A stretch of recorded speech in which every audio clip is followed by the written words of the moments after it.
Do you know what were Walt's final words? Well, to be honest, I'm not so sure either. I've heard different stories, none of them involving the Frozen Disney thing. Anyway, his final words, according to some, were Kurt Russell. Yes, the actor. Though I've heard claims he only wrote it down. I'm not sure, to be honest, but it's a cute story, no? He says Kurt Russell, and suddenly we get a bunch of Disney films starring the man. Let's look at a trio of them. Are they cute movies or awful relics of their time? Let's find out.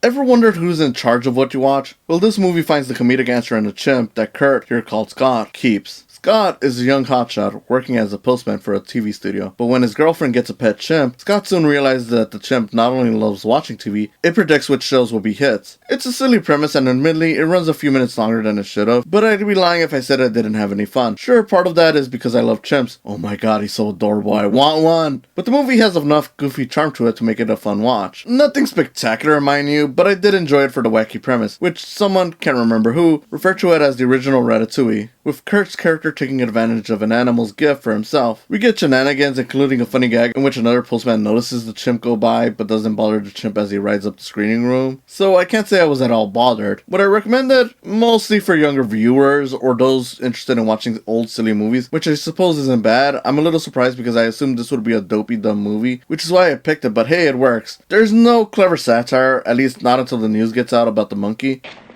What do you think of the rumor of a chimp selecting our TV shows? A chimp picking TV shows? Ridiculous. Yes, well, you know how those rumors get started. I know. Wait a minute. Those stations have been switching and canceling my favorite shows for years. Maybe a chimp is behind this mess. Oh, no. But I never felt bothered by the lack of that, so let's move on, I guess?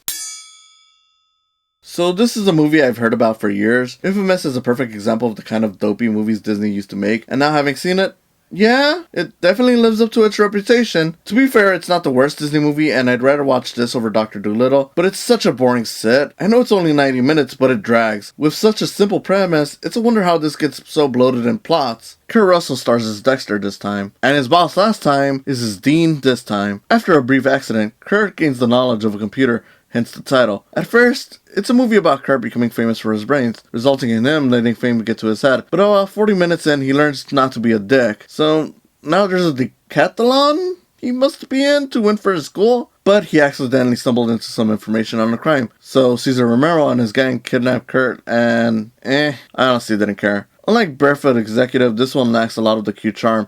And monkey, I guess, to make it a fairly enjoyable set. Even Cesar Romero doesn't add much charm, which is odd for me. He's normally good at that. This one just becomes more of a chore to sit through. If I have to compliment one thing though, it's that for what it's worth, I expected a more cringe look at computers. Instead, it's fairly accurate to what a computer would do in its time, knowledge-wise anyway, so even with years of progress, the movie still holds up in that regard fairly alright. Still, it was a bore to get through, and I'm glad it wasn't a long one.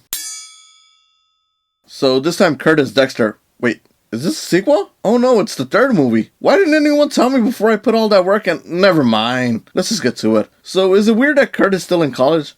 Yep. Is it also weird that it seems he has different classmates? Yep. I'll admit I didn't check the cast, so I could be wrong there. But you know, this is actually more enjoyable than its predecessor. No, really, it's goofy and missing a monkey, but it's cute. This time around, Kurt accidentally eats cereal that gives him temporary super strength. The school is low on funds, so they enter a challenge involving weightlifting and cereal eating. Yeah, weird connection, but roll with it. The rival cereal company tries to steal the formula with the help of Cesar Romero, who is actually better utilized here, which it was weird that he appeared again. Did he appear in the second film too? Anyway, I enjoyed his presence here. It was certainly more goofy and fun, which is either due to the premise or him just getting more used to the role. Who knows? What I do know is, it's kind of funny that this movie, much like the last, relies on Kurt cheating to win the challenge. Yeah, I know the film won't acknowledge it, but despite wanting to make the rivals cheaters, I mean, you've got a formula for Kurt to get strong. Whatever. It ain't drugs, so we'll allow it, I guess. Also funny, despite the leading man, Kurt actually does little or makes no appearance for stretches of the film. It's almost as if the film barely wants his presence at times. Or perhaps he just didn't want to do this one as much. I don't know, but for what it's worth, the film moves along nicely regardless. The villains get to do some fun stuff, as does some of the other cast like the Dean, played again by Joe Flynn, who is good in these movies, which I should have mentioned before.